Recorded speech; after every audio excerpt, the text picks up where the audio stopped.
Forex के बारे में अक्सर आपने सुना होगा कि ये बहुत रिस्की बिजनेस है। इसमें लॉस होने के चांसेस बहुत ज्यादा होते हैं। इससे रिलेटेड आपको सैकड़ों नहीं बल्कि हजारों एग्जांपल्स मिल जाएंगी अपने आसपास, जिन लोगों ने इस मार्केट में इन्वेस्टमेंट की और उनके पैसे डूब गए।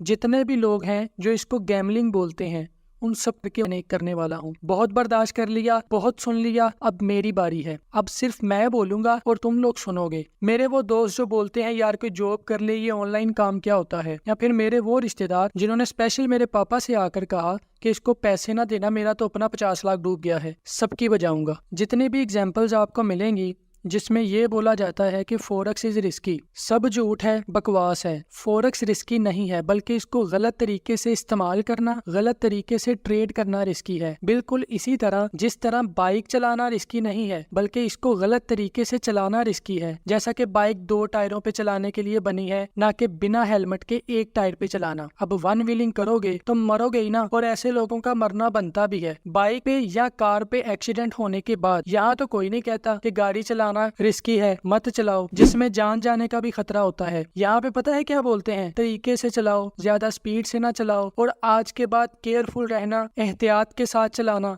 बेटा जल्दी किस बात की है, सिर्फ 5 मिनट का ही तो फर्क पड़ता है। लेकिन जब बात आती है बिजनेस करने की, ट्रेडिंग करने की, यहाँ पता नहीं इन लोगों को क्या हो जाता है। यहाँ बताएंगे भी तो क्या, समझाएंगे भी तो क्या, खुद को कुछ नहीं पता। बिना स्टॉप लॉस के, बिना किसी स्टडी के, बिना कोई प्रैक्टिस किए, मुंह उठाकर बिना ये जाने के ब्रोकर लोकल हैं या रेगुलेटेड, इन्वेस्टमेंट करोगे तो लॉस ही करोगे ना। धोखा खाने के बाद यहाँ क्यों नहीं कहते कि समझ कर, सीख कर, प्रॉपर रूल्स को फॉलो करके काम करो। यहाँ तुम लोग डायरेक्ट बोल देते हो कि मार्केट की गलती है। स्टॉप लॉस तुमने नहीं लगाया तो गलती मार्केट की है। शटर खुला छोड़कर घर जाकर तुम सो गए और अगले दिन अपनी दुकान में सामान इधर उधर होने पर बकवास कर रहे हो कि मार्केट की गलती है, और तुम्हें शर्म नहीं आती ऐसी बात करते हुए? उल्लू के पट्टे। गाइस, फॉरेक्स ट्रेडिंग में नाकाम होने की जो सबसे बड़ी रीजन है वो ये है कि एक बंदा प्रॉपर सही इंफॉर्मेशन डिलीवर नहीं कर पाता और दूसरा उसे सही तरीके से समझकर उसे फॉलो नहीं कर पाता। ये जो दरमियान की कड़ी है ना, मैं उसे जोड़ने आया हूँ। वो स्टूडेंट्स जो आई.कॉम, बी.कॉम, एम.कॉम कर रहे हैं या कर चुके हैं, सीए या ACCA के स्टूडेंट्स हैं या उसे कंप्लीट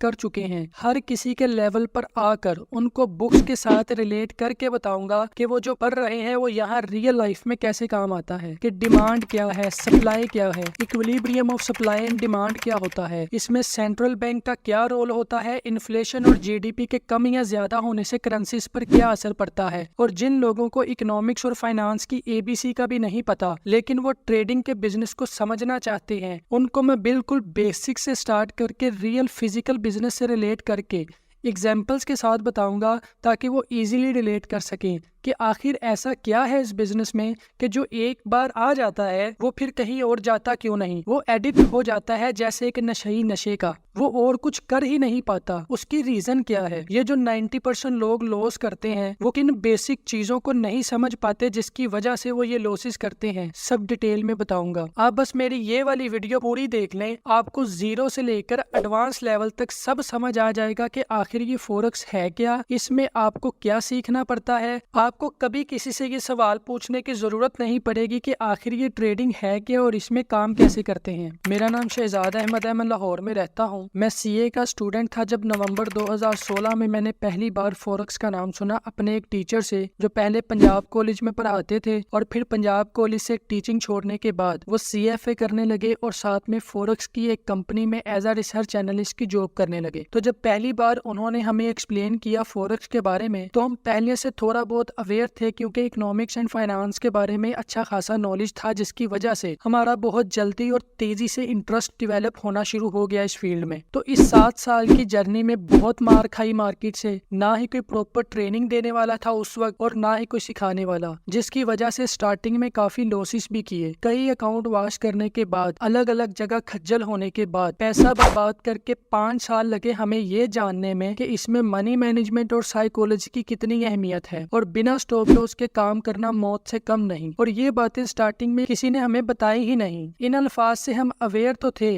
लेकिन साइकोलॉजिकली इतने स्ट्रांग नहीं थे कि इसे इम्प्लीमेंट करते या इसकी अहमियत को समझते। फिर मार्केट ने एक के बाद एक अकाउंट लेने के बाद बड़ी तसल्ली से बताया कि बेटा इसके बिना गुजारा नहीं है, और हिम्मत है तो टिक के दिखाओ मार्केट में बिना इन 2 चीजों के, लिहाजा ये जरूरी है। What is forex? ये एक डिसेंट्रलाइज ग्लोबल मार्केट है जहां पूरी दुनिया की करेंसीज ट्रेड होती हैं। डिसेंट्रलाइज का मतलब होता है जिसे कंट्रोल नहीं किया जा सकता। ये दुनिया की सबसे बड़ी और मोस्ट लिक्विड फाइनेंशियल मार्केट है। अगर हम पूरी दुनिया की स्टॉक मार्केट्स को भी आपस में कंबाइन कर दें तब भी इसका मुकाबला नहीं किया जा सकता। ये इतनी बड़ी मार्केट है।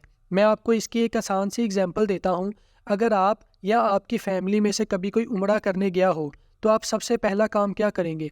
करेंसी एक्सचेंज करवाएंगे। ये जो आप करेंसी एक्सचेंज करवा रहे हैं ये आपने एक तरह से फॉरेक्स में ही पार्टिसिपेट किया है, लेकिन फिजिकली आपने बेसिकली किया क्या है, पाकिस्तानी करेंसी बेची है यानी सेल की है और उसके बदले आपने सऊदी रियाल खरीदे हैं। अब 20-22 दिन के बाद जब आप वापस आएंगे तो आपके पास कुछ सऊदी रियाल बचे होंगे। अब आप दोबारा से सऊदी रियाल सेल करोगे और पाकिस्तानी करेंसी बाय करोगे। तो आप नोटिस करिएगा 20-22 दिन पहले जब आपने सऊदी रियाल बाय किए थे और आज जब आप सेल कर रहे हो तो करेंसी के रेट में उसकी प्राइस में चेंज आ चुका होगा।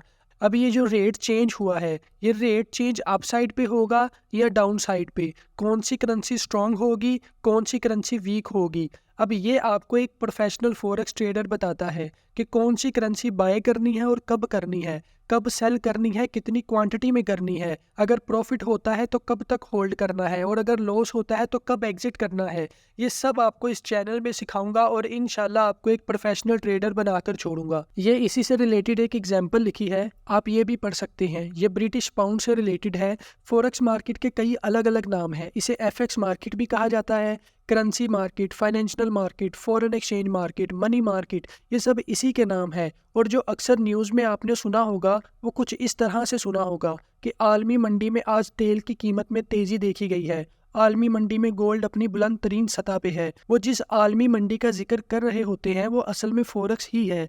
फॉरेक्स का वर्ड ज़्यादा यूज़ इसलिए किया जाता है क्योंकि सबसे ज़्यादा बदनाम यही है। और किसी ज़माने में सलमान खान ने कहा था कि बदनाम ना होंगे तो क्या नाम ना होगा। Major currencies. अब मैं आपको फॉरेक्स मार्केट में जो मेजर करेंसीज हैं उनके बारे में बताने वाला हूं कि कौन सी कंट्रीज़ की करेंसीज मेजर करेंसीज में शुमार होती हैं, जिसमें मैं आपको उस कंट्री का नाम, उसका सिंबल और उस कंट्री की करेंसी कौन सी है उसके निक नेम के बारे में बताऊंगा जो बहुत ही कॉमनली यूज़ होता है। तो सबसे पहले हम बात करते हैं यूनाइटेड स्टेट्स की, जिसका सिंबल यूएसडी है और इसकी करेंसी का नाम डॉलर है, जबकि इसका निक नेम है बक। जब हम फॉरेक्स में ट्रेड करते हैं तो हमें यहाँ यूएसडी लिखा मिलता है जो कि सिंबल है।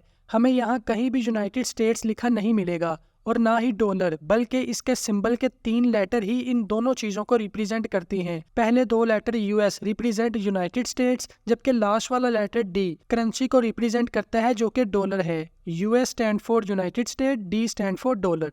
ये पैटर्न यूरो पे अप्लाई नहीं होगा। उसकी रीज़न ये है कि यूरो जोन में बहुत सारी कंट्रीज आती हैं जिनको यूरो जोन मेंबर्स कहा जाता है और यूरो ऑफिशियल करेंसी है मल्टीपल कंट्रीज की जो यूरो जोन का हिस्सा है।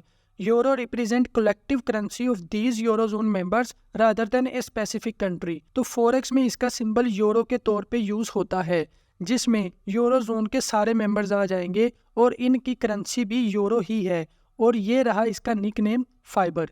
इसी तरह जेपी स्टैंड फॉर जापान और वाई स्टैंड फॉर येन और इसका निक नेम भी येन ही है। और इसी तरह बाकी सभी आएंगे जैसे great Britain, Switzerland, Canada, Australia, New Zealand. ये मुझे अलग अलग सबका बताने की ज़रूरत नहीं है, आप खुद समझ सकते हैं। जैसे CA से कनाडा और D से डॉलर। ये सारी करेंसीज को मेजर करेंसीज इसलिए कहा जाता है क्योंकि पूरी दुनिया में जो सबसे ज़्यादा ट्रेड होती है वो इन करेंसीज में होती है।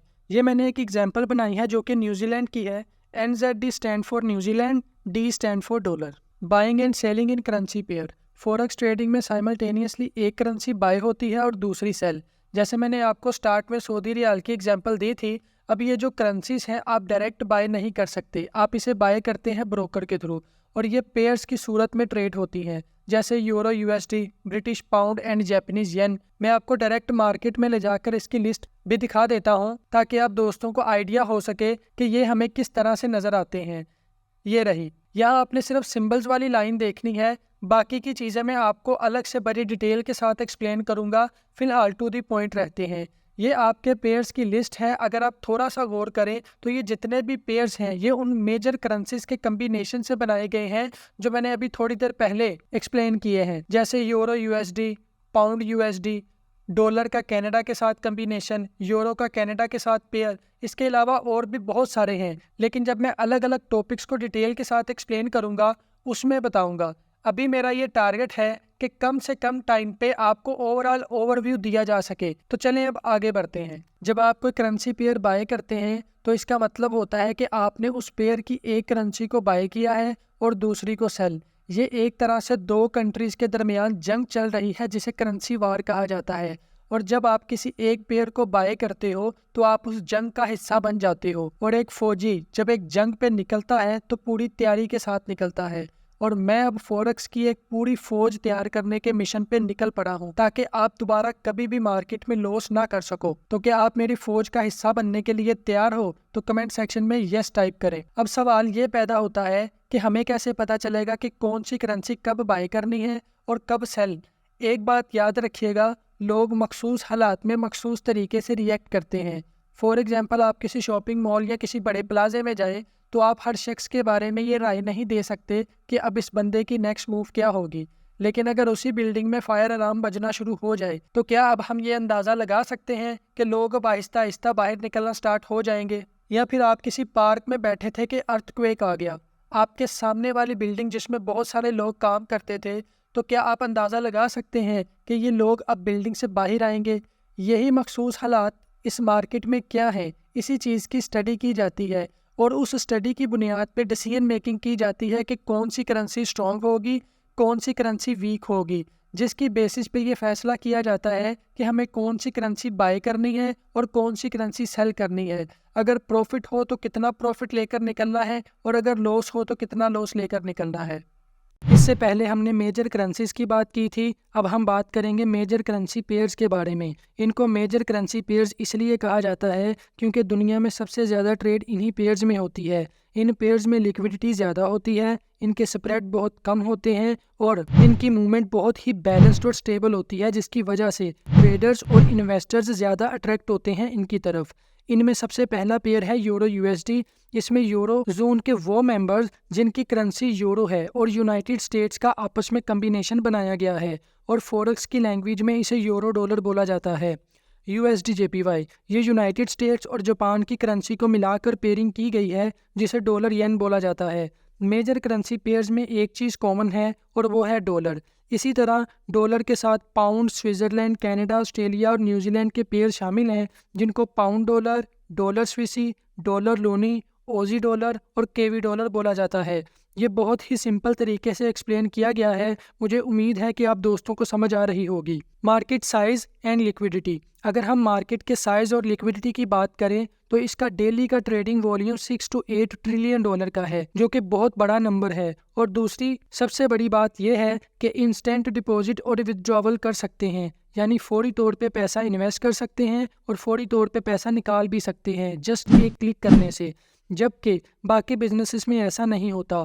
फॉर एग्जांपल, आप प्रॉपर्टी में इन्वेस्टमेंट करते हो तो सबसे पहले आप अच्छी लोकेशन पे प्रॉपर्टी ढूंढोगे, फिर रजिस्ट्री करवाओगे और रजिस्ट्रेशन करवाने में भी अच्छा खासा खर्चा होता है, फिर इंतकाल करवाओगे तब जाकर पक्का काम होता है। और अगर आपको इमरजेंसी पैसों की ज़रूरत पड़ गई तो फौरी तौर पे आपकी प्रॉपर्टी सेल नहीं होगी, और होगी तो आपको उसकी रीज़नेबल प्राइस नहीं मिलेगी। लेकिन अगर आपने फॉरेक्स में इन्वेस्टमेंट कर रखी है तो यहाँ पे आपकी इन्वेस्टमेंट डॉलर्स में होती है और विद इन 24 आवर्स पैसे कन्वर्ट होकर आपके हाथ में आ जाते हैं। तो ये जो इंस्टेंट डिपॉजिट एंड विथड्रॉवल लिखा है, इसका यही मतलब है कि आप कभी भी अपने पैसे को कैश में कन्वर्ट कर सकते हो। Currency distribution in the forex market, अगर हम करेंसी डिस्ट्रीब्यूशन की बात करें तो दुनिया में सबसे ज़्यादा ट्रेड डॉलर में होती है जो अप्रोक्सीमेटली 88% है। उसके बाद यूरो आता है जो 32% है, और तीसरे नंबर पे जो सबसे ज़्यादा ट्रेड होने वाली करेंसी है वो जापान की है, जापानीज येन, जो कि 17% है। इसी तरह British pound 13%, Australian dollar 8%, Switzerland 6% है और अदर्स में अप्रोक्सीमेटली 25%। अदर में जितनी भी करेंसीज हैं वो सारी आ जाती हैं। अब सवाल ये पैदा होता है कि ये करेंसी डिस्ट्रीब्यूशन किस बेसिस पे की गई है। सेंट्रल बैंक, फाइनेंशियल इंस्टीट्यूशंस और forex market participants survey conduct करते हैं, और ये जो सर्वे कंडक्ट किए जाते हैं इनमें डिफरेंट करेंसी पेयर्स की डेली ट्रेडिंग एक्टिविटी का डाटा कलेक्ट किया जाता है, जिसकी बेसिस पे ये परसेंटेज निकाली गई है, और ये डाटा ट्रेडिंग वॉल्यूम के हिसाब से फ्लक्चुएट होता रहता है। Types of forex market analysis. Forex market में 3 तरह के एनालिसिस होते हैं, technical, fundamental and sentiment analysis. सबसे पहले हम बात करते हैं टेक्निकल एनालिसिस की। टेक्निकल एनालिसिस एक ऐसा मेथड है जिसे किसी भी फाइनेंशियल एसेट, स्टॉक और करेंसी की फ्यूचर प्राइस मूवमेंट को प्रिडिक्ट और इवैल्यूएट करने के लिए यूज़ किया जाता है। और ये इवैल्यूएशन हिस्टोरिक प्राइस और ट्रेडिंग वॉल्यूम की बेस पे की जाती है, जिसमें चार्ट्स की स्टडी शामिल है और बहुत सारे टेक्निकल इंडिकेटर्स इस्तेमाल किए जाते हैं to identify trends, support and resistance levels and potential entry और एग्जिट पॉइंट फॉर ट्रेड्स। वो ट्रेडर्स जो टेक्निकल एनालिसिस करते हैं वो इस बात का यकीन रखते हैं कि historic price movement can provide insights into future market behaviour. मैं आपको लाइव चार्ट में एक एग्जांपल भी दिखा देता हूँ। ये रही, ये एक गोल्ड का प्राइस चार्ट है जिसके वीकली टाइम फ्रेम में यहाँ एक रेजिस्टेंस लेवल था। जब प्राइस इस रेजिस्टेंस लेवल पे आई तो इस लेवल से टकराने के बाद गोल्ड की प्राइसेस यहाँ से नीचे गिर गई। उसके बाद अगेन प्राइस बढ़ी और दोबारा से इस रेजिस्टेंस लेवल से टकराने के बाद प्राइस नीचे गिर गई। तो जैसे ही प्राइस इस लेवल पे आती है तो हमें स्मॉलर टाइम फ्रेम में कंफर्मेशन के बाद यहाँ से गोल्ड सेल करना होता है। अब इन लेवल्स को ड्रॉ कैसे करना है, स्मॉलर टाइम फ्रेम में कंफर्मेशन कैसे लेनी है, ये टेक्निकल एनालिसिस की एक पूरी सीरीज लेकर आऊँगा। उसमें एक्सप्लेन करूँगा कि गोल्ड बाय कब करना होता है, सपोर्ट लेवल को कैसे ड्रॉ करना है, इन लेवल्स के अलावा और क्या क्या चीज़ें हैं जो देखनी होती हैं किसी भी स्टॉक, करेंसी या कमोडिटी को बाय या सेल करने के लिए। अब हम बात करते हैं फंडामेंटल एनालिसिस के बारे में। फंडामेंटल एनालिसिस में economic, social and political forces को एनालाइज किया जाता है जो कि करेंसी के एक्सचेंज रेट को इन्फ्लुएंस करते हैं। इकोनॉमिक इंडिकेटर में GDP growth, employment rate, inflation and interest rate को एनालाइज किया जाता है, जिनकी वजह से करेंसी की वैल्यू में सिग्निफिकेंट इम्पैक्ट पड़ता है। इसके अलावा सेंट्रल बैंक की policy, election, geopolitical tension and trade balance पे नज़र रखी जाती है और फैसला किया जाता है कि ये गुड इकोनॉमी है या bad economy. Sentiment analysis. Sentiment analysis में ट्रेडर्स का बिहेवियर देखा जाता है। हर ट्रेडर का मार्केट को देखने का अपना एक ओपिनियन होता है, why the market is acting the way it does. Market का सेंटिमेंट पॉजिटिव है या नेगेटिव, इसे रिस्क ऑफ और रिस्क ऑन सेंटिमेंट भी कहा जाता है। ये कब और क्यों क्रिएट होता है, इस वीडियो में हम इसकी डिटेल में तो नहीं जाएंगे, लेकिन मैं आपको कुछ एग्जाम्पल दे देता हूँ। ऐसी प्रॉब्लम्स जिससे पूरी दुनिया लपेट में आने का खतरा हो, जैसा कि कोरोना वायरस इसकी लेटेस्ट एग्जाम्पल है। अबोला वायरस जो कि बहुत पहले अफ्रीका में आया था, या फिर एक कंट्री दूसरी कंट्री को जंग की धमकी दे रहा हो, या फिर 2 कंट्रीज के दरमियान कोई मेजर एग्रीमेंट साइन हो रहा हो। ऐसी सिचुएशन में किन पेयर्स में ट्रेड करनी चाहिए और किस डायरेक्शन में करनी चाहिए, ये सारी डिटेल्स आपको सेंटिमेंट एनालिसिस में प्रोवाइड की जाएगी। फॉरेक्स मार्केट के कई अलग अलग सेशंस होते हैं जिनकी अपनी टाइमिंग्स होती हैं अपने हिसाब से। फॉरेक्स मार्केट के 4 मेन सेशंस होते हैं जिनमें सिडनी, टोक्यो, लंदन और न्यूयॉर्क शामिल हैं। इन तमाम सेशंस की विंटर की टाइमिंग्स अलग होती हैं और समर की अलग। अभी विंटर चल रहा है तो इसी से स्टार्ट करते हैं कि कौन सा ट्रेडिंग सेशन कब ओपन होता है और कब क्लोज होता है। सबसे पहले हम बात करते हैं सिडनी की। ये मार्केट मंडे सुबह 3 बजे ओपन होती है और दोपहर को 12 बजे क्लोज होती है, जबकि ठीक 1 आवर्स के बाद टोक्यो की मार्केट ओपन हो जाती है सुबह 4 बजे और ये क्लोज होती है दोपहर को 1 बजे। तो जैसे ही टोक्यो की मार्केट क्लोज होती है, सेम टाइम पे लंदन की मार्केट ओपन हो जाती है जिसकी क्लोजिंग रात 10 बजे होती है। और लंदन की मार्केट क्लोज होने के 4 आवर्स पहले यानी 6 बजे न्यूयॉर्क मार्केट ओपन हो जाती है जो सुबह 3 बजे तक ओपन रहती है। तो जैसे ही 3 बजे न्यूयॉर्क मार्केट की क्लोजिंग का टाइम आता है तब तक सिडनी मार्केट के ओपन होने का टाइम हो जाता है। इसी तरह ये सर्कल 5 दिन तक चलता ही रहता है बिना किसी ब्रेक के, नॉन स्टॉप। विंटर की टाइमिंग अक्टूबर से लेके अप्रैल तक रहती है, उसके बाद टाइमिंग में थोड़ा सा चेंज होता है, वो भी मैं आपको दिखा देता हूँ। समर की टाइमिंग अप्रैल से अक्टूबर तक रहती है, जिसमें सिडनी मार्केट 3 बजे की बजाय 2 बजे ओपन होती है और इसकी क्लोजिंग सुबह 11 बजे होती है, जबकि टोक्यो मार्केट सुबह 4 बजे से दोपहर 1 बजे तक। इसी तरह लंदन 12 बजे से रात 9 बजे तक, जबकि न्यूयॉर्क शाम 5 बजे से सुबह 2 बजे तक काम करती है और इसी तरह 24 आवर्स तक चलती रहती है। कौन से सेशंस में कौन से पेयर्स एक्टिव होते हैं और उनको किस तरीके से ट्रेड किया जाता है, किन सेशंस की किस टाइम पे ट्रेडिंग एक्टिविटीज ज़्यादा होती है और कैसे करेंसी पेयर्स अफेक्ट होते हैं, कब मार्केट में एंटर होना है और कब एग्जिट करना है depending on the trading session. UK और यूएस सेशंस के ओवरलैप होने से कैसे फ़ायदा उठाया जा सकता है और किस टाइम पे आपको ट्रेड करने से अवॉइड करना चाहिए, ये सारी डिटेल आपको ट्रेडिंग सेशंस की वीडियो में एक्सप्लेन की जाएगी। अब हम बात करते हैं कैंडलस्टिक चार्ट की। ये कैंडल्स कुछ इस तरह से नजर आती हैं। ये दो तरह की कैंडल्स हैं, एक का कलर मैंने ग्रीन रखा है और दूसरी वाली का रेड। सबसे पहले हम बात करते हैं ग्रीन कैंडल की, जिसे बुलिश कैंडल भी बोला जाता है। ये वो पॉइंट है जहां से कैंडल ओपन हुई थी और ये वो पॉइंट है जहां से कैंडल क्लोज हुई थी। हम ये अज्यूम कर लेते हैं ये गोल्ड की डेली टाइम फ्रेम की कैंडल है। तो सुबह मार्केट यहाँ से ओपन हुई और 24 आवर्स के बाद यहाँ से क्लोज हुई। पूरे दिन में मार्केट ने अपना हाई लगाया, वो ये पॉइंट है, और पूरे दिन में गोल्ड कम तरीन सतह पे आया, वो ये पॉइंट था। ओपन और क्लोज के दरमियानी डिफरेंस में इस कैंडल की बॉडी बनती है। अगर गोल्ड सुबह 1820 से ओपन हुआ है और रात को क्लोजिंग 1840 पे हुई तो कैंडल बुलिश बनेगी, और अगर गोल्ड में हाई 1860 लगाया तो ये पॉइंट 1860 का होगा, और अगर लो 1805 लगाया तो पूरे दिन में ये वाला पॉइंट 1805 का होगा। अब हम बात करते हैं बेरिश कैंडल की। अगर कैंडल 1840 से ओपन हुई है और क्लोजिंग 1820 पे होती है तो ऐसी कैंडल को बेरिश कैंडल बोलते हैं। ये गोल्ड का लो लेवल है, ये वाला हाई, और यहाँ कोई भी वैल्यू हो सकती है। मैं अभी आपको लाइव चार्ट पे भी दिखाऊंगा, इसको आप एक आम एग्जांपल से समझ लें। लेट्स सपोज आपने सुबह मार्केट ओपन होते ही गोल्ड बाय कर लिया 2 लाख रुपए का तोला। दोपहर तक रेट इंक्रीज हुआ और 2,05,000 रुपए का हो गया। शाम को रेट नीचे गिर गया और प्राइस हो गई 1,97,000, और रात को मार्केट की क्लोजिंग 2,03,000 पे हो गई। तो आपको जो टोटल प्रॉफिट हुआ वो था 3,000 रुपए का। इसी तरह अगर आपने 2 लाख रुपए का गोल्ड बाय किया और मार्केट की क्लोजिंग 1,98,000 पे हुई तो ये बेरिश कैंडल बनेगी, और इस सूरत में आपको लॉस होगा 2,000 रुपए का। अभी मैं आपको रियल चार्ट पे भी दिखा देता हूँ वहाँ मार्केट कैसे चल रही होती है। ये गोल्ड का डेली टाइम फ्रेम का चार्ट है 26 दिसंबर 2023 का। तो जैसे ही आप कर्सर रखेंगे उस कैंडल की ओपन, हाई, लो और क्लोजिंग प्राइसेस यहाँ आ जाएंगी। तो जैसा कि मैंने आपको बताया था कि जहाँ से एक कैंडल क्लोज होती है वहीं से नेक्स्ट कैंडल ओपन होती है। 26 दिसंबर की कैंडल की क्लोजिंग प्राइस है 2067.66। अब 27 दिसंबर की कैंडल की ओपनिंग प्राइस देखते हैं, ये रही 2067.66। अगर आप पूरे हफ्ते एक वीक की प्राइस मूवमेंट देखना चाहते हैं तो वो भी देख सकते हैं।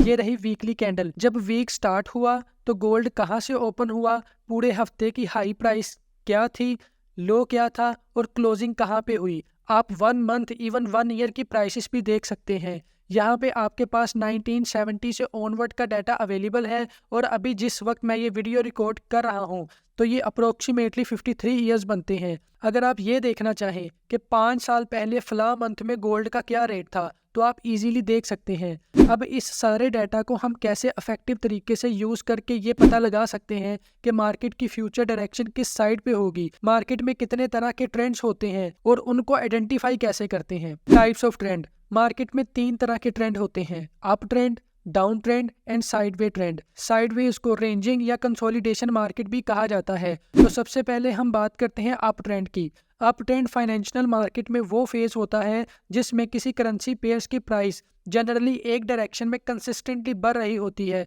इसे आइडेंटिफाई करने के लिए प्राइस मूवमेंट को एनालाइज किया जाता है, जिसमें हायर हाई हायर लोस देखे जाते हैं।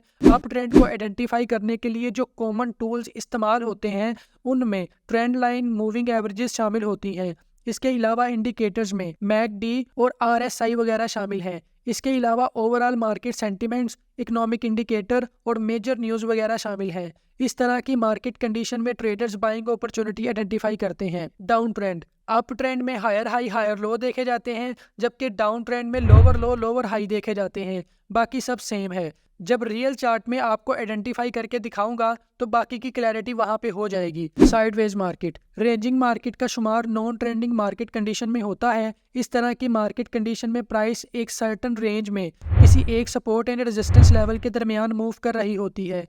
इसे ट्रेड करना ट्रेंडिंग मार्केट के कंपैरेटिवली थोड़ा सा डिफिकल्ट होता है। मार्केट में वोलेटिलिटी कम होती है। ऐसी सिचुएशन में RSI यानी रिलेटिव स्ट्रेंथ इंडेक्स और स्टोचैस्टिक ऑसिलेटर की हेल्प से ओवरबॉट और ओवरसोल्ड कंडीशन का पता लगाया जा सकता है। मेथड्स। फॉरेक्स मार्केट में काम करने के कई अलग अलग मेथड्स और टेक्निक्स होती हैं, जिनमें चंद एक के बारे में मैं आपको बता देता हूँ। जिस तरह एक डॉक्टर के प्रोफेशन में कई अलग टाइप की स्पेशलाइजेशन होती हैं, जैसे हड्डियों का स्पेशलिस्ट अलग होता है, नाक कान गले के डॉक्टर्स अलग होते हैं, इसके अलावा न्यूरोसर्जन, गायनी के डॉक्टर वगैरह। अब एक डॉक्टर के पास बेसिक नॉलेज तो इन सब के बारे में होता होगा, लेकिन वो स्पेशलिस्ट किसी एक या दो चीज़ों में ही होते हैं जिसे वो ज़्यादा अच्छे तरीके से ऑपरेट कर सकते हैं। अब इसी तरह मार्केट में ट्रेड करने की टेक्निक्स में price action, harmonic patterns, Elliott wave, VSA यानी volume spread analysis, market profile, delta chart, DOM method यानी डेप्थ ऑफ मार्केट और गैन मेथड शामिल है। इसके अलावा supply and demand, order block, smart money concept वगैरह शामिल हैं। आपके पास बेसिक नॉलेज तो सबका होना चाहिए, लेकिन ट्रेड करने के लिए 2-3 से ज़्यादा नहीं होने चाहिए, क्योंकि हर मेथड का मार्केट को देखने का तरीक़ेकार और नज़रिया अलग अलग है। इनमें से कौन सा मेथड सीखना आसान है और कौन सा मुश्किल, इनमें से कौन से तरीके शॉर्ट टर्म में अच्छा काम करते हैं और कौन से लॉन्ग टर्म के लिए बेहतर हैं, और किन मेथड्स को आपस में कंबाइन करके ज़्यादा अच्छे रिजल्ट्स हासिल किए जा सकते हैं, इन सब के बारे में आपको एक्सप्लेन किया जाएगा। इन सारे मेथड्स और टेक्निक्स तक पहुंचने से पहले आपके पास मार्केट का बेसिक नॉलेज होना ज़रूरी है, जैसा कि कैंडलस्टिक पैटर्न्स और कुछ टेक्निकल इंडिकेटर्स जैसा कि moving average, RSI, Bollinger band, McD, ADX, जिसे एवरेज डायरेक्शनल मूवमेंट इंडेक्स भी कहा जाता है। मैं आपको चार्ट पे दिखा देता हूँ ये किस तरीके से नज़र आते हैं, और ट्रेडिंग डिसीजन लेने में इनिशियल स्टेज पे मार्केट को इजीली समझने में ये किस तरह से कारआमद साबित होते हैं, और इनमें से कौन से इंडिकेटर्स हैं जो ट्रेंडिंग मार्केट में अच्छा काम करते हैं और कौन से इंडिकेटर रेंजिंग मार्केट में अच्छा काम करते हैं। सबसे पहले हम बात करते हैं मूविंग एवरेज के बारे में। फॉरेक्स में मूविंग एवरेज एक टेक्निकल एनालिसिस टूल है जो करेंसी पेयर्स के ट्रेंड्स को एनालाइज करने में इस्तेमाल होता है। ये एवरेजेस मार्केट की हिस्टोरिकल प्राइसेस की मैथमेटिकल एवरेज होती है जो करंट प्राइस ट्रेंड को समझने में मदद करती है। मूविंग एवरेजेस को इस्तेमाल करके ट्रेडर्स ट्रेंड डायरेक्शन, रिवर्सल और मार्केट मोमेंटम का अंदाज़ा लगाते हैं। मूविंग एवरेज की 4 टाइप्स होती हैं, जैसा कि सिंपल, एक्सपोनेंशियल, स्मूथ और लीनियर वेटेड। अगर कोई न्यू ट्रेडर मार्केट के चार्ट को देखता है तो उसे कुछ भी समझ नहीं आएगी, लेकिन अगर मैं यहाँ कुछ मूविंग एवरेजेस ड्रॉ करूँ और उस न्यू ट्रेडर को ये इंस्ट्रक्शन दूँ, जैसे ही रेड और ब्लू कलर की लाइंस ब्लैक कलर को अप साइड पे क्रॉस करेंगी तो आपने बाइंग अपॉर्चुनिटी आइडेंटिफाई करनी है, और जब डाउन साइड की तरफ क्रॉस करेंगी तो आपने सेलिंग अपॉर्चुनिटी आइडेंटिफाई करनी है। तो आप देख सकते हैं कि इस तरह मार्केट को समझने में आसानी पैदा हो गई है। इनमें से जो रेड कलर है ये 50 की एक्सपोनेंशियल मूविंग एवरेज है, ब्लू कलर 100 और ब्लैक कलर 200 की मूविंग एवरेज है जो मैंने ड्रॉ की है। ये एवरेजेस कैलकुलेट कैसे होती हैं, इसको चार्ट पे ड्रॉ कैसे किया जाता है और इनको ट्रेड कैसे किया जाता है, ये सब आपको सिखाया जाएगा। अब हम आगे बढ़ते हैं और बात करते हैं आरएसआई की। आरएसआई या रिलेटिव स्ट्रेंथ इंडेक्स ये एक टेक्निकल इंडिकेटर है जो मार्केट के ओवरबॉट और ओवरसोल्ड कंडीशंस को मेजर करता है। फॉरेक्स ट्रेडिंग में आरएसआई का इस्तेमाल मार्केट मोमेंटम को समझने और पोटेंशियल रिवर्सल पॉइंट को आइडेंटिफाई करने के लिए होता है। जब आरएसआई हाई वैल्यूज पर होता है तो ये इंडिकेट करता है कि मार्केट ओवरबॉट है, और जब लो वैल्यूज पर होता है तो ये ओवरसोल्ड कंडीशन को सजेस्ट करता है। ट्रेडर्स इस इंफॉर्मेशन का इस्तेमाल करके एंट्री और एग्जिट पॉइंट्स डिसाइड करते हैं। अगर हम चार्ट पे नज़र डालें तो ये नीचे वाला लेवल 30 का है और ऊपर वाला लेवल 70 का। जैसे ही ये लाइन 30 के लेवल से नीचे जाती है तो इस इंडिकेटर के मुताबिक मार्केट इस वक्त ओवरसोल्ड हो चुकी है, मार्केट अप साइड पे जा सकती है। तो आप देख सकते हैं कि मार्केट ने एग्जैक्टली वैसा ही किया है, और जैसे ही ये आरएसआई की लाइन 70 के लेवल से ऊपर गई तो इसके मुताबिक मार्केट ओवरबॉट हो चुकी है और अभी मार्केट डाउन साइड पे जा सकती है। तो ये इंडिकेटर रेंजिंग मार्केट के लिए डिज़ाइन किया गया है और MT4 में ये फ्री में अवेलेबल है। Bollinger band. फॉरेक्स में बोलिंगर बैंड एक टेक्निकल एनालिसिस टूल है जो प्राइस वोलेटिलिटी को मेजर करता है। ये एक ट्रेडर को मार्केट के पोटेंशियल टर्निंग पॉइंट्स और प्राइस रिवर्सल के बारे में आइडिया देने में मदद करता है। बोलिंगर बैंड 2 लाइंस के बने होते हैं, जबकि एक इसमें मिडल लाइन होती है जो 20 डेज की सिंपल मूविंग एवरेज होती है। 2 आउटर बैंड्स होते हैं जो वोलेटिलिटी को मेजर करते हैं। जब प्राइस अपर बैंड से बाहर जाती है तो ये इंडिकेट करता है कि मार्केट ओवरबॉट हो सकती है, और जब प्राइस लोअर बैंड से बाहर जाती है तो ये इंडिकेट करता है कि मार्केट ओवरसोल्ड हो सकती है। ट्रेडर्स इस इंफॉर्मेशन का यूज करके ट्रेडिंग डिसीजन लेते हैं। मैकडी फॉरेक्स में मैकडी यानी मूविंग एवरेज कन्वर्जेंस डाइवर्जेंस एक टेक्निकल इंडिकेटर है जो मार्केट ट्रेंड को एनालाइज करने में इस्तेमाल होता है। ये इंडिकेटर मोमेंटम, ट्रेंड, स्ट्रेंथ और पॉसिबल रिवर्सल पॉइंट को आइडेंटिफाई करने में मदद करता है। मैकडी एक ऑसिलेटर इंडिकेटर है जिसकी कैलकुलेशन मूविंग एवरेजेस पर बेस्ड होती हैं। ट्रेडर्स इसका इस्तेमाल करते हैं ताकि वो मार्केट की मूवमेंट को समझ सकें और ट्रेडिंग डिसीजन ले सकें। RSI, McD, stochastic oscillator, CCI जिसके बारे में हम आगे चल के पढ़ेंगे भी, इन सब को डाइवर्जेंस के तौर पे भी यूज़ किया जाता है, जो कि बहुत ही औसम तरीका है मार्केट में ट्रेड करने का और उसके रिजल्ट्स भी बहुत अच्छे होते हैं। इन सब इंडिकेटर की जब मैं एक एक करके अलग से वीडियोस बनाऊंगा तो उसमें सब डिटेल्स के साथ बताऊंगा कि आपने सेटिंग्स क्या रखनी है और किस मार्केट कंडीशन में यूज़ करना है। अब हम बात करते हैं ADX की। फॉरेक्स में ADX एवरेज डायरेक्शनल इंडेक्स को रिप्रेजेंट करता है। ये एक टेक्निकल इंडिकेटर है जो मार्केट के ट्रेंड की स्ट्रेंथ को मेजर करता है। इसमें आपको 3 लाइंस नजर आ रही होंगी। रेड और ब्लू कलर की लाइंस को डायरेक्शनल मूवमेंट इंडिकेटर बोला जाता है, जो बताती है कि बुल्स कंट्रोल में है या बियर्स। इसके अलावा एक ब्लैक कलर की लाइन होती है जो ADX की लाइन है, जो ट्रेंड की ताकत बताता है। इस इंडिकेटर की हेल्प से ट्रेडर्स ट्रेंड की स्ट्रेंथ को समझने और ट्रेडिंग डिसीजन लेने के लिए इस्तेमाल करते हैं। फॉरेक्स में मोस्टली लोगों को देर से कामयाबी मिलने की जो सबसे बड़ी रीजन है वो ये है कि वो टिक कर किसी एक मेथड के प्रॉपर रूल्स को फॉलो करके उसकी प्रॉपर टेस्टिंग नहीं करते। फॉर एग्जाम्पल, सबसे पहले तो उन्हें ये ही नहीं पता होता कि कौन सा इंडिकेटर किस तरह की मार्केट कंडीशन के लिए डिजाइन किया गया है। अब अगर आप ट्रेंडिंग मार्केट में यूज होने वाले इंडिकेटर्स को रेंजिंग मार्केट में यूज करोगे तो उसमें आपको अच्छे रिजल्ट्स नहीं मिलेंगे और मार्केट में कोई भी ऐसा मेथड, तकनीक या स्ट्रेटेजी नहीं है जो आपको डेली प्रॉफिट बना कर दे। एक ट्रेडर अगर सिंपल प्राइस एक्शन पे काम कर रहा है और वो अच्छा प्रॉफिट भी बना रहा है तो किसी एक मंथ में उसे प्रॉफिट नहीं हुआ तो वो ये सोचने लग जाता है कि शायद मेरा तरीका ठीक नहीं है, तो वो क्या करेगा, हार्मोनिक पैटर्न सीखने लग जाएगा। फिर किसी दूसरे को देखेगा कि वो VSA पे बहुत अच्छा प्रॉफिट बना रहा है तो वो VSA पे शिफ्ट कर जाएगा। सिर्फ इतना ही नहीं, एक बंदा इंट्राडे ट्रेडर है और वो सोशल मीडिया पे कहीं देखेगा कि एक बंदे ने स्कैल्पिंग से $200 से $20,000 कमा लिए तो वो अच्छा खासा इंट्राडे पे काम करता करता स्कैल्पिंग पे शिफ्ट कर जाएगा, बिना ये सोचे कि उस बंदे ने $200 को $20,000 करते हुए इससे पहले कितने लॉसेस किए हैं, उस बंदे का एक्सपीरियंस कितना है। एक अकाउंट को $20,000 पे ले जाते हुए हो सकता है $200 के उसने 20 अकाउंट वाश किए हों। पंजाबी की एक कहावत है, किसी दा मुंह लाल वेख के अपना चपेरा मार के नहीं कर लेदा।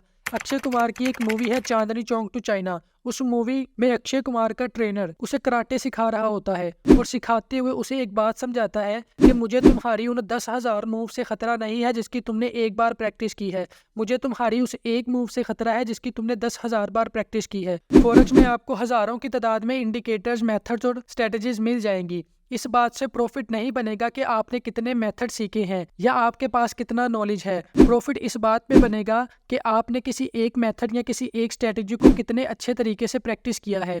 हम बचपन से सुनते आ रहे हैं, प्रैक्टिस मेक्स मैन परफेक्ट। जितनी अच्छी और रियलिस्टिक बैक टेस्टिंग और प्रैक्टिस आप अपनी स्ट्रेटजी की करेंगे उतने ही अच्छे रिजल्ट्स आपको मिलेंगे। Trading success formula. अभी जो हमने मेथड, टेक्निक्स, इंडिकेटर्स और स्ट्रेटजीज की बात की है, इन सब का रोल सिर्फ 20% होता है, इसलिए हमें बहुत ज्यादा मेथड सीखने में अपना टाइम वेस्ट नहीं करना चाहिए। नॉलेज के लिए आप जितना चाहे सीख सकते हैं, उसकी तो कोई लिमिट ही नहीं है, लेकिन रियल टाइम में अप्लाई सिर्फ उतना ही करें जितना जरूरी है। और हमें जो ज्यादा टाइम लगाने की जरूरत है वो ये 2 चीजें हैं, ट्रेडिंग साइकोलॉजी और मनी मैनेजमेंट। ट्रेडर्स को सबसे ज्यादा प्रॉब्लम इन्हीं 2 चीजों में आती है और आने वाले सेशंस में हम सबसे ज्यादा बात भी साइकोलॉजी पे ही करेंगे। फॉरेक्स में ट्रेडिंग साइकोलॉजी बहुत जरूरी होती है। ये ट्रेडर के इमोशंस, डिसीजन मेकिंग और रिस्क टॉलरेंस को इम्पैक्ट करती है। डिसिप्लिन्ड अप्रोच और इमोशनल कंट्रोल के बिना ट्रेडिंग में consistent success near to impossible है। ट्रेडिंग स्ट्रेटजी के साथ साथ मेंटल डिसिप्लिन भी इम्पोर्टेंट है। ट्रेडिंग साइकोलॉजी में आपको सिखाया जाएगा कि आपने डिसिप्लिन कैसे रहना है, खौफ और लालच को कैसे कंट्रोल करना है, सोशल मीडिया में लोगों के बड़े बड़े प्रॉफिट देखकर बहकना नहीं है, लोगों के बड़े बड़े लॉसेस देखकर डरना नहीं है, किस तरह सोशल मीडिया पे न्यू ट्रेडर को बेवकूफ बनाया जाता है, इन सब की हम डिटेल्ड डिस्कशन करेंगे। मनी मैनेजमेंट में डेली, वीकली और मंथली रिस्क लिमिट डिसाइड की जाती है। पर ट्रेड रिस्क कितना लेना है, बिना स्टॉप लॉस के काम करने से क्या नुकसान होते हैं, इस पे बात करेंगे। साइकोलॉजी और मनी मैनेजमेंट को मिलाकर 80% वेटेज बनती है। अगर आप रूल्स को फॉलो करने वाले इंसान हैं और अगर आपको बता दिया जाए कि ये रूल्स हैं, इनसे बाहर नहीं जाना, इन रूल्स के अंदर रहते हुए ही ट्रेड करनी है वरना नहीं करनी, तो आपके लिए इस 80% को कंट्रोल करना बच्चों का खेल होगा। उसके बाद बचेगा 20%, फिर हमने बस उसी पे फोकस करना है। इंटरेस्ट सूद को कहते हैं, लेकिन मेरा मकसद यहाँ कंपाउंडिंग के कॉन्सेप्ट को समझाना है ताकि इस कॉन्सेप्ट को पॉजिटिवली अपनी इन्वेस्टमेंट में यूज़ करके लॉन्ग टर्म फ़ायदा उठाया जा सके।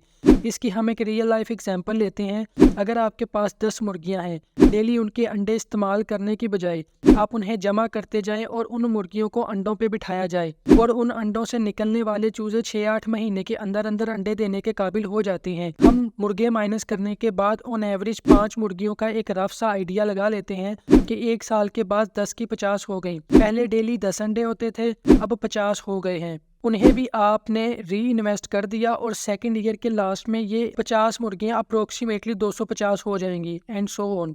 सिर्फ 5 साल के अंदर ये तादाद हज़ारों में चली जाएगी, जिसमें से आप डेली की ज़रूरत भी पूरी कर सकते हैं और अच्छी खासी पैसिव इनकम भी जनरेट हो जाएगी। इसीलिए तो हमारे एक्स प्राइम मिनिस्टर खान साहब ने भी कहा था कि मुर्गियां पाल लो, अब खाओ महंगे अंडे। कंपाउंडिंग इफेक्ट का इस्तेमाल करके ट्रेडिंग में कंसिस्टेंट प्रॉफिट को री इन्वेस्ट करके आप अपने कैपिटल को बढ़ा सकते हैं। प्रॉफिटेबल ट्रेड से होने वाले प्रॉफिट को विदड्रॉ करने की बजाय प्रॉफिट को वापस इन्वेस्ट करके ओवरऑल कैपिटल को बढ़ाने से लॉन्ग टर्म में सिग्निफिकेंट ग्रोथ होती है। अभी मैं आपको ट्रेडिंग से रिलेटेड एक एग्जांपल दिखा देता हूँ। लेट्स सपोज हमने $1000 इन्वेस्ट किए और मंथली 10% रिटर्न के हिसाब से प्रॉफिट बनाने लगे। अब ये जो 10% है ये कम ज़्यादा हो सकता है depending on your trading style और एक्सपर्टीज़। मैंने 10% रखा है जो कि मंथली $100 बनते हैं। नेक्स्ट मंथ आपके पास $1100 है और इसका 10% $110 बनते हैं। जब आप $1100 में $110 प्लस करेंगे तो ये $1210 बनेंगे और ये बढ़ते बढ़ते 12 मंथ्स के एंड तक $3138 बन जाएंगे। इसी तरह सेकेंड ईयर के एंड में 9849, 3 साल बाद 30,912 तक पहुंच जाएंगे और इसी तरह चलते चलते ये अमाउंट 5 साल के बाद लाखों और 10 साल बाद यही अमाउंट करोड़ों डॉलर में चली जाएगी। ये सब देखने, सुनने और चार्ट्स में बहुत अच्छा और अट्रैक्टिव लगता है और इसी तरह के चार्ट्स डिज़ाइन करके सोशल मीडिया पे न्यू ट्रेडर और स्टूडेंट्स को टारगेट किया जाता है और उन्हें बेवकूफ़ बनाया जाता है, कभी कोर्स के नाम पे तो कभी अकाउंट मैनेज के नाम पे। बिना मार्केट की हकीकत बताए कि यहाँ तो 90% लोग लॉस करते हैं, बिना ये बताए कि 10% मंथली कंसिस्टेंट प्रॉफिट कमाने के लिए कम से कम 10 साल का एक्सपीरियंस और प्रैक्टिस चाहिए, तब जाकर ये रिजल्ट्स निकलते हैं। कंपाउंडिंग इतनी पावरफुल चीज़ है जिसके बारे में अल्बर्ट आइंस्टाइन ने कहा था कि compound interest is the most powerful force in the universe. अगर आप इसे सही तरीके से यूटिलाइज करो तो ना सिर्फ आप अपनी बल्कि अपनी आने वाली कई नस्लों की ज़िंदगी बदल सकते हैं। What is money management? Forex में सबसे ज़्यादा जो वर्ड्स आपको सुनने को मिलेगा उनमें से एक मनी मैनेजमेंट है। इस वीडियो में थोड़ा पीछे हमने ट्रेडिंग सक्सेस फार्मूला डिस्कस किया था जिसमें आपको मनी मैनेजमेंट की वेटेज के बारे में बताया गया था। अगर आप वीडियो को स्किप करके डायरेक्ट यहाँ पे आ गए हैं तो यकीनन आप मिस कर गए होंगे, वो लाजमी देख लीजिएगा।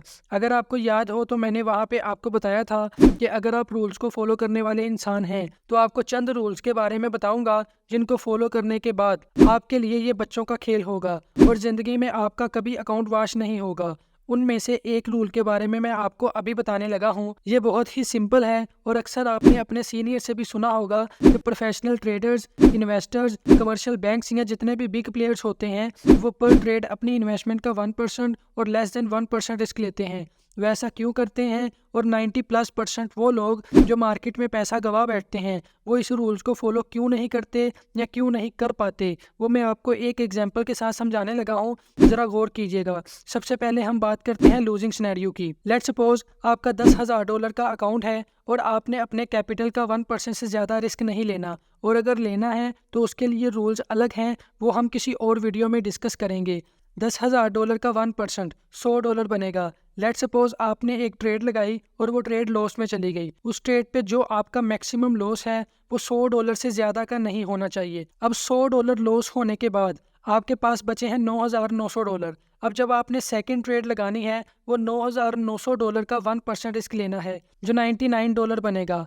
आपकी सेकंड ट्रेड भी लॉस में चली गई। आपका रिमेनिंग कैपिटल $10,000 से कम होकर $9,801 रह गए हैं। जब आपने तीसरी ट्रेड लगानी है तो $9,801 का 1% रिस्क लेना है, जो $98 बनते हैं।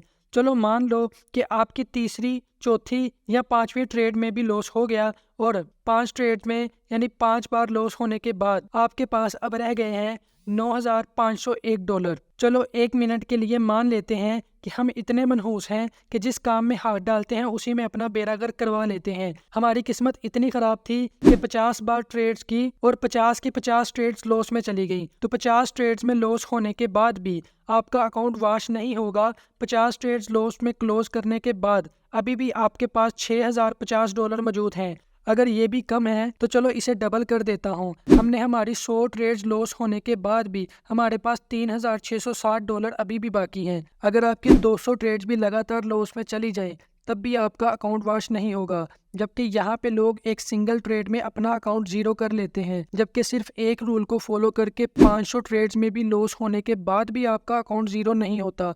अभी हमने बात की है सिर्फ एक रूल की जो आपका अकाउंट वॉश होने से बचाता है। और जब मैं आपको ट्रेड करने के रूल्स बताऊंगा फिर आप कहेंगे मुझे तो बस ट्रेडिंग ही करनी है और कुछ भी नहीं करना। ये तो हो गया लूजिंग सिनेरियो। अब हम बात करते हैं विनिंग सिनेरियो की। लेट्स सपोज आपका $10,000 का अकाउंट है और 1% प्रॉफिट होने के बाद आपकी टोटल इक्विटी हो जाएगी $10,100। अब आपने 1% का रिस्क लेना है $10,100 का, जो कि 101 बनेंगे। अब आपकी इक्विटी हो जाएगी $10,201 की। इसी तरह 5 ट्रेड्स प्रॉफिट में क्लोज करने के बाद 10,510, 50 ट्रेड्स के बाद 16,446, 100 ट्रेड्स के बाद 27,048, 200 पे 73,160 और 500 ट्रेड्स प्रॉफिट में क्लोज होने के बाद आपकी टोटल इन्वेस्टमेंट $10,000 से बढ़कर $14,47,728 तक जा चुकी है। अब ना तो लगातार आपकी 500 ट्रेड्स प्रॉफिट में जाएंगी और ना ही लॉस में। एक बात याद रखिएगा, मनी मैनेजमेंट से प्रॉफिट भी छोटा होगा और लॉस भी, जबकि मेथड और रिस्क एंड रिवार्ड रेशियो से प्रॉफिट भी बड़ा और लॉस भी। हम इन सबको आपस में कंबाइन करने के बाद बड़ा प्रॉफिट हम मेथड से उठाएंगे और स्मॉल लॉस हम मनी मैनेजमेंट से, और इन दोनों पे कंपाउंडिंग अप्लाई करेंगे। उसके बाद जो रिजल्ट्स निकल कर आएंगे वो देखने लायक होंगे। मैंने इस एक रूल को ब्रेक करके स्टार्टिंग में इतने अकाउंट वॉश कर छोड़े हैं कि आपको बताते हुए भी शर्म आएगी। बस मैं ये चाहता हूँ कि मैंने जिन गलतियों की वजह से लॉसेस किए हैं आप वो ना करो। Risk and reward ratio. Risk and reward ratio का मतलब है कि अगर आप पर ट्रेड 1% का रिस्क ले रहे हैं तो उस ट्रेड पे होने वाला प्रॉफिट कितने % का है। फॉर एग्जांपल, पर ट्रेड आपका रिस्क है $10 का, यानी अगर आपकी ट्रेड लॉस में जाती है तो लॉस होगा $10 का, और उसी ट्रेड में अगर प्रॉफिट होता है यानी रिवार्ड वो भी $10 का है तो इसे हम 1:1 बोलेंगे। फॉर एग्जांपल, आपने टोटल 10 ट्रेड्स लगाई, 5 प्रॉफिट में चली गई और 5 लॉस में, तो आपकी एक्यूरेसी होगी 50% और प्रॉफिट होगा 0 और लॉस भी 0। तो आप जहाँ थे वहीं पे खड़े हैं। इसे बोलते हैं ब्रेक इवन पॉइंट। और अगर आपने 1:1 के साथ ग्रो करना है तो आपको कम से कम 60% एक्यूरेसी रिक्वायर्ड है प्रॉफिट में आने के लिए और कंसिस्टेंट ग्रोथ के लिए। और अगर आपका risk and reward ratio negative है, यानी आप लॉस तो $10 का रख रहे हो पर ट्रेड, जबकि प्रॉफिट टारगेट आपका $5 का है, और आपकी 10 में से 6 ट्रेड्स प्रॉफिट में गई जबकि 4 लॉस में, तो 4 ट्रेड्स में टोटल लॉस होगा $40 का। 6 ट्रेड्स प्रॉफिट में क्लोज की हैं तो टोटल प्रॉफिट होगा $30 का। तो 60% एक्यूरेसी के साथ भी आपका नेट रिजल्ट लॉस ही है। तो इस रेशो के साथ अगर आपको ग्रो करना है तो कम से कम 70% एक्यूरेसी रिक्वायर्ड है। अगर 7 ट्रेड्स प्रॉफिट में जाएं तो प्रॉफिट होगा $35 का। 3 ट्रेड्स लॉस में जाने से $30 का लॉस होगा, नेट रिजल्ट $5 का प्रॉफिट। अगर आप 1:2 के साथ ट्रेड करते हो तो आपको 40% एक्यूरेसी रिक्वायर्ड है। अगर 1:3 से काम करते हैं तो 30% और 1:5 के साथ 20% ओनली। 1:5 के साथ आपने 10 ट्रेड्स लगाई हैं और उनमें से अगर 8 लॉस में चली भी जाती हैं तो उन 8 ट्रेड्स पे आपको जो टोटल लॉस होगा वो $80 का होगा, और जो 2 ट्रेड्स प्रॉफिट में जाएंगी उस पे होने वाला प्रॉफिट $100 का होगा। ओवरऑल नेट रिजल्ट $20 का प्रॉफिट होगा। इसी तरह अगर आपका रिस्क एंड रिवार्ड रेशो 1:10 है तो 10 में से सिर्फ एक ट्रेड ही प्रॉफिट में आनी जरूरी है। 9 अगर लॉस में चली भी जाए तब भी फर्क नहीं पड़ेगा, क्योंकि नेट रिजल्ट आपका फिर भी प्रॉफिट ही होगा। ट्रेडिंग के बारे में गाइज ये कहा जाता है कि trading is an art not a science, लेकिन मेरा ये मानना है कि इस आर्ट को काफ़ी हद तक साइंस बनाया जा सकता है ट्रेडिंग प्लान के थ्रू। प्रॉफिटेबिलिटी का ताल्लुक 3 चीज़ों से होता है। परसेंटेज ऑफ रिस्क, कि आप पर ट्रेड कितना रिस्क ले रहे हैं, रिस्क एंड रिवार्ड रेशो आपका क्या है, और आपकी एक्यूरेसी कितनी है। इन तीनों में से 2 चीज़ें आपके कंट्रोल में है, पर ट्रेड रिस्क और रिस्क एंड रिवार्ड रेशो। ये कैसे आपके कंट्रोल में है, या आप कैसे इन 2 चीज़ों को अपने कंट्रोल में ला सकते हैं, ये सब आपको एक वीडियो में तो नहीं बता सकता, क्योंकि वीडियो पहले ही बहुत लंबी हो चुकी है। बस आपने मेरे साथ जुड़े रहना है। यहाँ आपको सब कुछ खोल के दिखाऊंगा कि ये सारी बातें जो आपको बता रहा हूँ ये सिर्फ आपके लिए एक वीडियो है, लेकिन मेरे लिए 7 साल के धक्के और मेरी वो गलतियाँ हैं जो मैंने लॉसेस करके सीखी हैं। सोशल मीडिया पे अक्सर लोग 90% इवन 95% एक्यूरेसी का दावा करते हैं। फर्स्ट ऑफ ऑल इतनी एक्यूरेसी होती ही नहीं है। किसी एक मंथ या फिर किसी एक स्पेसिफिक पीरियड ऑफ टाइम में उनकी इतनी हाई एक्यूरेसी होती है और उसके स्क्रीनशॉट लेके मार्केटिंग स्टार्ट कर देते हैं, और नए लोग बड़ी आसानी के साथ उनके जाल में फंस जाते हैं। जबकि इतनी हाई एक्यूरेसी होने के बाद भी रिजल्ट्स इतने अच्छे नहीं होते। वो लोग या तो स्टॉप लॉस लगाते ही नहीं, और अगर लगाते हैं तो उनमें रिस्क एंड रिवार्ड रेशो बहुत ही बुरा होता है। सक्सेस एंड फेलियर साइकिल, अगर आप इसे क्लॉक की तरह कंसीडर करें और ये अज्यूम करें कि 12 पे आपका बिलीफ है और 3 पे एफर्ट, 6 पे आपके रिसोर्सेज जिसमें टाइम और मनी शामिल हैं, जबकि 9 पे आपके रिजल्ट्स आएंगे। अगर आपका बिलीफ पुख्ता है यानी स्ट्रॉन्ग है तो आप मेहनत भी ज़्यादा करोगे। जब आप मेहनत ज़्यादा करोगे तो आप अपने रिसोर्सेस यानी टाइम और मनी को ज़्यादा अच्छे तरीके से यूटिलाइज करोगे, प्रॉपर टाइम दोगे, प्रॉपर पैसा लगाओगे। जब आप अपने रिसोर्सेज को ज़्यादा अच्छे तरीके से यूटिलाइज करोगे तो आपके रिजल्ट्स भी अच्छे निकलेंगे। जब आपके रिजल्ट्स अच्छे निकलेंगे तो ये सुई वापस घूमकर जब बिलीफ पे जाएगी तो आपका यकीन 3 गुना ज़्यादा बढ़ चुका होगा। जब आपका यकीन 3 गुना ज़्यादा बढ़ चुका होगा तो आप और ज़्यादा एफर्ट करोगे और ज़्यादा अच्छे तरीके से अपने टाइम और मनी को यूटिलाइज करोगे और आपके रिजल्ट्स और ज़्यादा अच्छे निकलेंगे। यही कामयाबी का साइकिल है और यही नाकामी का भी साइकिल है। अगर आपका यकीन ही पुख्ता नहीं है, जो काम आप करने जा रहे हो उस पर आपका बिलीफ ही नहीं है, तो आप एफर्ट भी उस हिसाब से ही करोगे। जब प्रॉपर एफर्ट नहीं करोगे तो फिर ना तो आप प्रॉपर टाइम दोगे और ना ही अपना पैसा ठीक तरीके से लगाओगे, जिसकी वजह से आपके रिजल्ट्स भी अच्छे नहीं निकलेंगे। जब आपके रिजल्ट्स अच्छे नहीं निकलेंगे तो आपका जो थोड़ा बहुत यकीन था वो भी ख़त्म हो जाएगा। जब कामयाबी नहीं मिलेगी तो फिर आप कहोगे देखा मैंने तो पहले ही कहा था, मैं कामी कुत्ता है, दफ़ा करो कुछ और करते हैं। ये वही लोग होते हैं जिन्होंने ना तो प्रॉपर स्टडी की होती है और ना ही प्रॉपर रूल्स के मुताबिक काम किया होता है, और यही लोग होते हैं जो बाद में बोलते हैं कि यार छोड़ो ये तो जुआ है, ये तो है ही सट्टा। ये वही लोग होते हैं जिन्हें जुए और कारोबार के दरमियान का डिफरेंस तक नहीं पता होता। पर आपने फिक्र नहीं करनी, मैं बड़ी तसल्ली से ऐसे लोगों को ठंडा करूंगा। जब आपका खुद पे ही यकीन नहीं है तो लोग क्या खाक भरोसा करेंगे आप पे। इसीलिए अगर फॉरेक्स में आने से पहले आपके दिमाग में रत्ती भर भी शक है कि पता नहीं मुझे ट्रेडिंग में कामयाबी मिलेगी कि नहीं, इसमें तो पहले ही 90% 95% लोग नाकाम होते हैं, तो मैं भला कैसे कामयाब हो सकता हूँ। तो उन लोगों को कभी पूछिएगा CSS का सक्सेस रेशो कितना है। 2-3% से ज़्यादा नहीं होता, लेकिन यहाँ CSS करते वक्त आपको फैमिली सपोर्ट भी मिलेगी, हौसला भी मिलेगा और फेल होने के बाद दिलासा भी मिलेगा। लेकिन ट्रेडिंग में सब उल्टा है, यहाँ सक्सेस रेशो ज़्यादा है लेकिन अवेयरनेस ना होने की वजह से फैमिली सपोर्ट मिलना तो दूर, उल्टी बातें सुननी पड़ेंगी, और अगर गलती से लॉस हो गया तो फिर ना हौसला मिलेगा ना तसल्ली कि चल बेटा कोई बात नहीं दोबारा ट्राई करो कामयाबी मिल जाएगी। ऐसा कुछ भी नहीं होता, यहाँ अकेले लड़ना पड़ता है। एक बात याद रखिएगा, आप जिस तरह के लोगों में बैठते हैं उनकी बातें आपकी ज़िंदगी पे असरअंदाज होती हैं। आप दरवेशों में बैठोगे तो आपके अंदर खैरात करने की ख्वाहिश पैदा होगी। पॉलिटिशियंस में बैठकर उनकी बातें सुनोगे तो लगेगा मेरी सारी स्टडी बेकार है। लाइफ इंश्योरेंस एजेंट के पास बैठकर 2-4 घंटे उसकी बातें सुन लो तो आप महसूस करोगे कि यार जिंदा रहने की बजाय मरने में ज़्यादा फ़ायदा है। तो जिस नज़रिए से चीज़ों को देखोगे वैसी ही नज़र आएंगी। इसलिए ये बहुत ज़रूरी है कि आपको पता हो कि आप अपना ज़्यादा वक्त किन लोगों के साथ गुजारते हो। कहीं वो लोग आपको डीमोटिवेट तो नहीं कर रहे, अगर कर रहे हैं तो ऐसे लोगों से अवॉइड करें। और अगर नहीं कर सकते तो ये फील्ड आपके लिए नहीं है।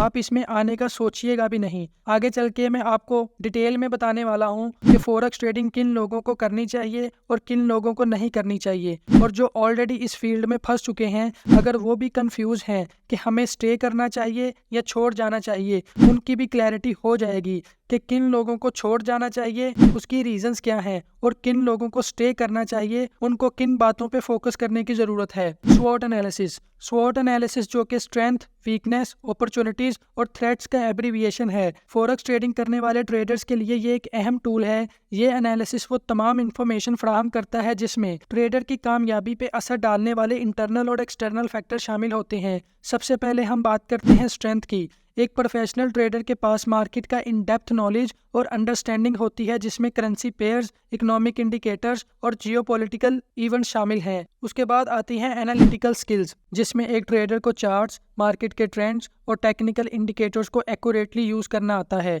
अगर आपको ये सब नहीं आता तो ये आपकी वीकनेस में आएगा। डिसिप्लिन। फॉरेक्स ट्रेडर का मार्केट में ट्रेड करते वक्त डिसिप्लिन बिहेवियर होता है। उसके पास वेल डिफाइंड ट्रेडिंग प्लान और रिस्क मैनेजमेंट की स्ट्रेटजी होती है। Technological proficiency. टेक्नोलॉजी में महारत। नई आने वाली टेक्नोलॉजीज को अपनाते हुए traders advance trading platform, automations और रियल टाइम डाटा को यूज़ करता है टू मेक इन्फॉर्म्ड डिसीजन। तो सबसे पहले आपको ये स्किल्स और क्वालिटीज़ अपने अंदर लानी होंगी, और अगर ऑलरेडी ये क्वालिटीज़ आपके अंदर हैं तो आपको इसे मेंटेन करके रखना है। स्ट्रेंथ के बाद बारी आती है वीकनेसेस की, कि एक ट्रेडर की कमजोरियां क्या होती हैं। Emotional decision making. मार्केट की फ्लक्चुएशंस पे इमोशनल रिस्पॉन्स करना can lead to impulsive decision. For example, market में कोई न्यूज़ आई है जिसकी वजह से मार्केट में तेजी देखी गई है, तो ट्रेडर जज्बाती होकर एक छोटी सी ट्रेड लगा देता है बिना प्रॉपर एनालिसिस किए कि चलो इतने से क्या फ़र्क पड़ता है, अगर गलत हो भी गई तो बाद में मैनेज कर लूँगा। ये इमोशनल डिसीजन मेकिंग में आता है। लिहाजा ट्रेड जब भी करनी है प्रॉपर एनालिसिस के बाद ही करनी है, फिर वो चाहे छोटी लोट ही क्यों ना हो। Over trading.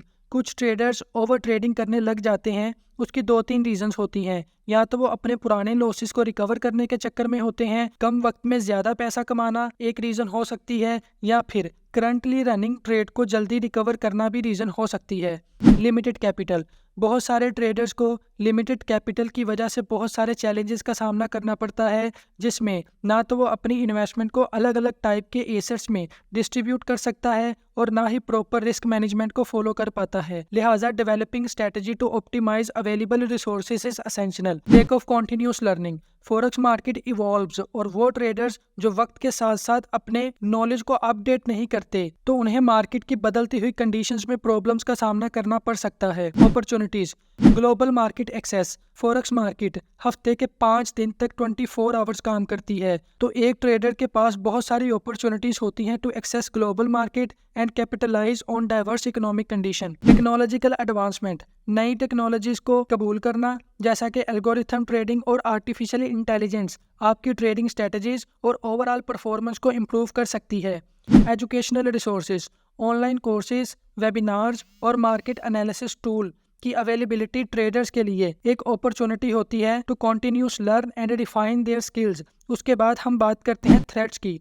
फॉरेक्स मार्केट में आपको किस तरह के खतरात का सामना करना पड़ सकता है। Market volatility. फॉरेक्स मार्केट बहुत ज़्यादा वोलेटाइल भी हो सकती है और किसी अनएक्सपेक्टेड इवेंट की वजह से प्राइस मूवमेंट अनप्रिडिक्टेबल हो सकती है, जो ट्रेडर के लिए खतरा पैदा कर सकती है। इसके अलावा रेगुलेटरी चेंज, कवानीन की तब्दीली या पॉलिसी के बदलने से करेंसी की कीमत में असर हो सकता है, जो ट्रेडर के लिए मुश्किलात पैदा कर सकती हैं। Leverage risk. लेवरेज के इस्तेमाल से आपका प्रॉफिट बहुत ज़्यादा बढ़ सकता है और गलत इस्तेमाल से बहुत ज़्यादा लॉस भी हो सकता है, और मोस्टली ट्रेडर्स जो इस फील्ड में लॉस करते हैं वो लेवरेज के गलत इस्तेमाल करने की वजह से करते हैं।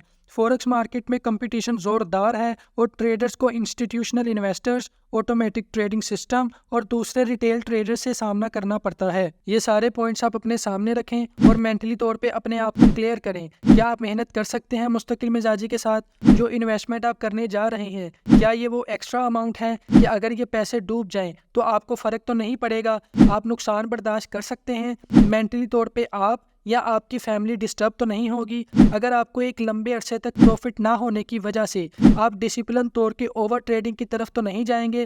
कोई भी ऐसा बंदा जिसके पास कोई और सोर्स ऑफ इनकम नहीं है ये फील्ड उस बंदे के लिए नहीं है। कोई भी ऐसा बंदा जिसका बैकग्राउंड स्ट्रॉन्ग नहीं है और वो नुकसान भी बर्दाश्त नहीं कर सकता, वो भी इस फील्ड में ना ही आए तो बेहतर है। हाँ, इसमें IB की एक अच्छी ऑप्शन है उन लोगों के लिए जो ट्रेडिंग की फील्ड में आना चाहते हैं लेकिन रिस्क नहीं लेना चाहते। तो उसके लिए उन लोगों को नेटवर्किंग करनी पड़ती है। जो ट्रेडर्स पहले से काम कर रहे हैं या फिर वो जो स्टार्ट करना चाहते हैं, उन लोगों के अकाउंट्स अपने IB लिंक से ओपन करवाएं और जब तक वो ट्रेड्स करते रहेंगे आप लोगों को उनकी हर की गई ट्रेड के बदले एक माइनर सा शेयर मिलता रहता है। अगर आपके अंडर 2-4 भी अच्छे ट्रेडर्स आ जाएं तो आप एक अच्छी खासी पैसिव इनकम जनरेट कर सकते हैं। उसका क्या तरीकेकार है ये एक अलग टॉपिक है जिसके बारे में किसी और वीडियो में बात करेंगे। अब हम बात करते हैं ऑटोमेटिक ट्रेडिंग के बारे में। ऑटोमेटिक ट्रेडिंग जितने भी डिफरेंट टाइप के इंडिकेटर्स होते हैं जो आपको मार्केट के ओवरबॉट और ओवरसोल्ड लेवल्स के बारे में बताते हैं, इसी तरह कुछ ऐसे सॉफ्टवेयर भी होते हैं जो ऑटोमेटिक ट्रेड करते हैं जिनको बोट या एक्सपर्ट एडवाइजर या ES भी कहा जाता है। ये काम किस तरह करते हैं? फॉर एग्जांपल जैसे हमने RSI की बात की थी जो हमें ओवरबॉट और ओवरसोल्ड लेवल्स के बारे में बताता है। अगर हम चाहते हैं कि जब मार्केट ओवरबॉट लेवल पर आए तो मेरे अकाउंट में ऑटोमेटिक सेल का ऑर्डर लग जाए और जब ओवरसोल्ड लेवल पर आए तो ऑटोमेटिक बाय का ऑर्डर लग जाए। इसी तरह मूविंग एवरेजेस के क्रॉस ओवर पर आप बाय सेल के ऑर्डर लगा सकते हैं।